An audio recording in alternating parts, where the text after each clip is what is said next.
buenas a todos y bienvenidos a una nueva entrevista de Consalud TV. Hoy está con nosotros parte de la Junta Directiva del Consejo Estatal de Estudiantes de Medicina. Por una parte, su presidenta, Luciana Nechifor, y por otro lado, el vicepresidente de Asuntos Externos, Àlex Boada.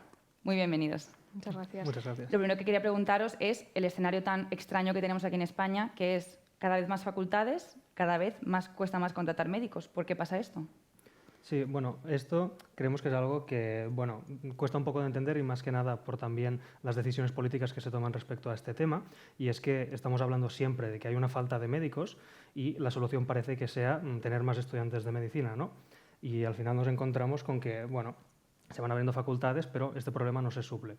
Esto básicamente se debe a que el embudo, o digamos, por donde tenemos que pasar todos los estudiantes al terminar la carrera, que es el examen MIR, bueno, sigue con unas plazas que son fijas y por más estudiantes que haya, si no aumentamos estas plazas de formación sanitaria especializada, no conseguimos que pasen a la carrera y a formarse médicos que entren al Sistema Nacional de Salud. Creemos que es un concepto que no se acaba de entender, que parece que la sociedad cree que por abrir más facultades de medicina va a haber más médicos y realmente eso no va a ocurrir así, o por lo menos con el sistema que tenemos ahora mismo de sanidad o de elección de plaza o todo el sistema en general. Entonces es algo que queremos que llegue a la población, que llegue a la sociedad en sí y que todo el mundo conozca.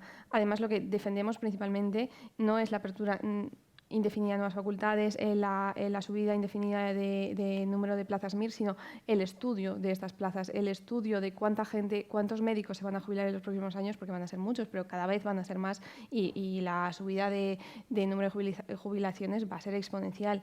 Entonces, lo que queremos es que desde la institución pertinente lo que se haga es un estudio demográfico que a 11 años vista, incluso ya no solo a plazas MIR, sino a 11 años vista desde el número de estudiantes que ingresan en las facultades de medicina sea correcto, o sea, se adecúe a dentro de 11 años cuando ellos acaben la especialidad. Y entonces el número de estudiantes que ingresen en las facultades de medicina sea el mismo que dentro de 11 años o dentro de 6 para la hora de plazas MIR. Son varios pasos, sea el mismo y no haya una diferencia de estudiantes que se queden descolgados. Hablando de facultades, ¿cómo ha sido en la pandemia pasar de la facultad a pasar a estudiar medicina en casa? Bueno, evidentemente no pretendíamos nada de nadie, era algo muy complicado, nadie sabía nada, muy caótico, no sabíamos qué iba a pasar el día siguiente, la semana siguiente, entonces, pues bueno, complicado para todos, pero en todos los aspectos, ya no solo la docencia, yo creo que era lo último que nos preocupaba, pero ya cuando todos nos fuimos adaptando, creemos que sí que hubo fallos, hubo problemas, hubo mucha divergencia entre facultades. No sé si se hizo de la mejor forma posible. Sí, o sea, además hay que partir de la base de que, bueno, hay mucha divergencia en cuanto a facultades, en cuanto a presupuestos, en cuanto a adaptación a todo el formato online, y nosotros comprendemos perfectamente que al principio de la pandemia cueste mucho adaptarnos, ha sido algo muy súbito, algo muy repentino, y entendemos que cueste al principio.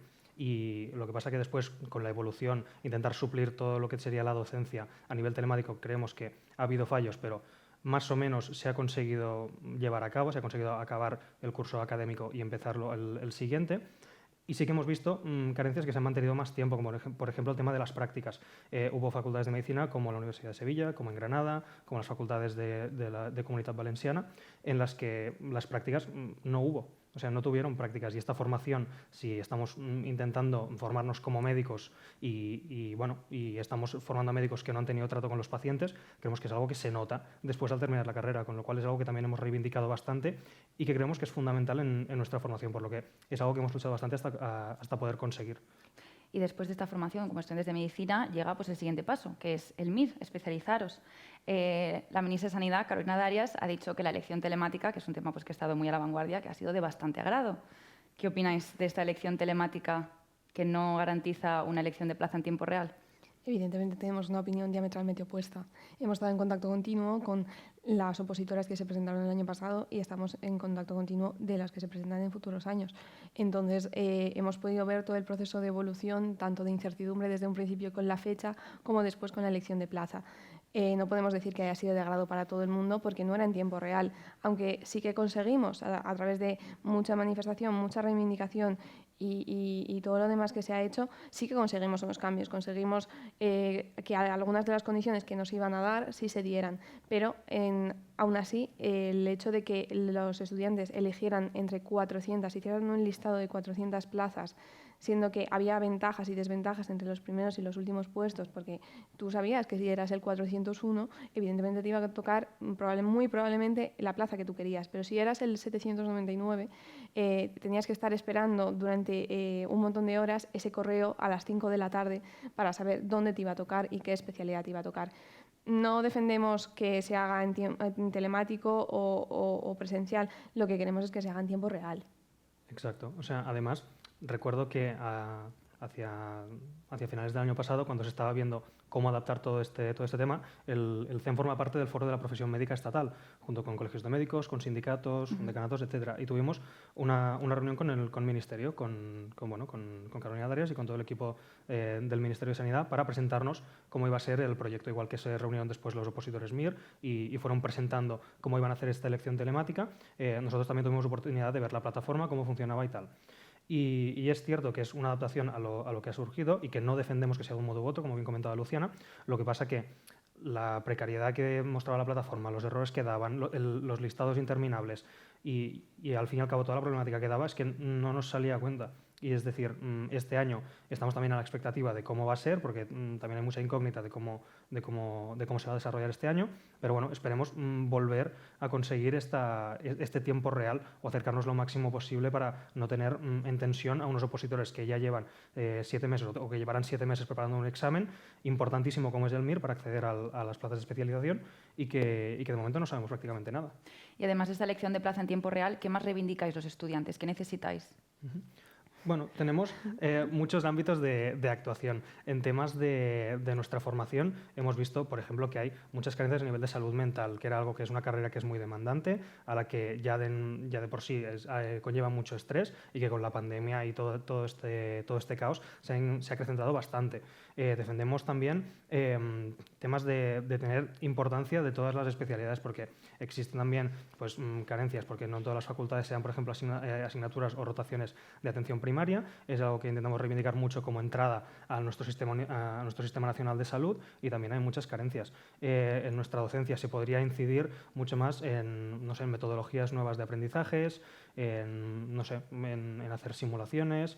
Quiero decir, hay muchos ámbitos en los que podemos actuar. Sí, bueno, y ya toda la parte de docencia, de profesorado clínico, todos esos datos que hemos visto que son alarmantes, que no se acreditan profesores clínicos y se siguen abriendo nuevas facultades, pero no hay profesores para que impartan las asignaturas. Hay especialistas que están impartiendo otras asignaturas que no son las que ellos han estudiado.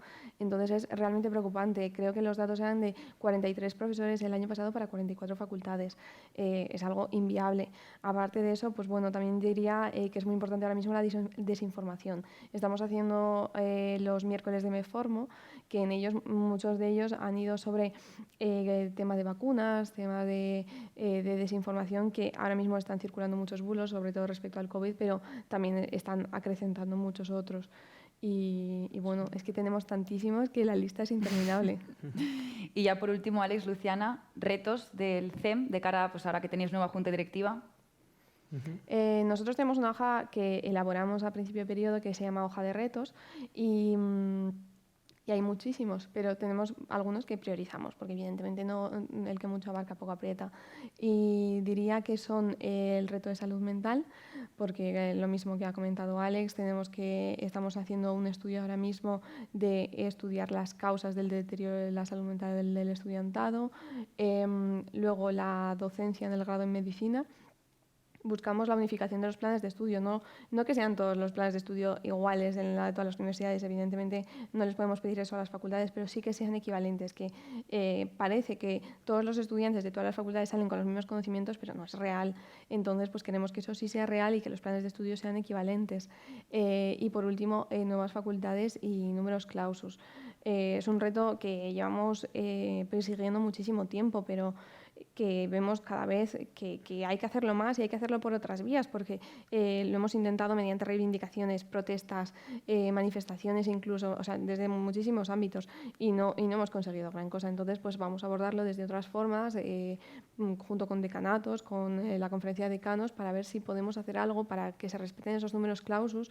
Evidentemente, lo que perseguimos es lo que he dicho antes, un estudio de demografía médica real con el que se adecúen las necesidades poblacionales, pero en su defecto, pues bueno, perseguimos que no se abran más facultades y que se respeten los números clausus. Sí, y al fin y al cabo, las problemáticas orbitan bastante en unos temas centrales, ¿no? Esto de la demografía médica que comentábamos al principio, de cómo no exista esta adecuación entre la gente que está estudiando actualmente medicina y las que van a pasar a la formación sanitaria especializada, que por ende van a ser las personas que estén ejerciendo, es que en unos años no vamos a tener, ya estamos viendo faltas de médicos en algunas comunidades como en Castilla y León, quiero decir, pues en unos años va a ser bastante más preocupante que esto. Y además de estos retos prioritarios que tenemos, tocamos muchos ámbitos. Quiero decir, queremos velar porque haya una implantación efectiva de la igualdad de género, queremos también tener papel en las autonomías, queremos que se escuche, porque intentamos luchar, intentamos tener trato con Ministerio de Universidades, Ministerio de Sanidad, pero queremos tener nuestro papel también a nivel local y a nivel de las comunidades autónomas.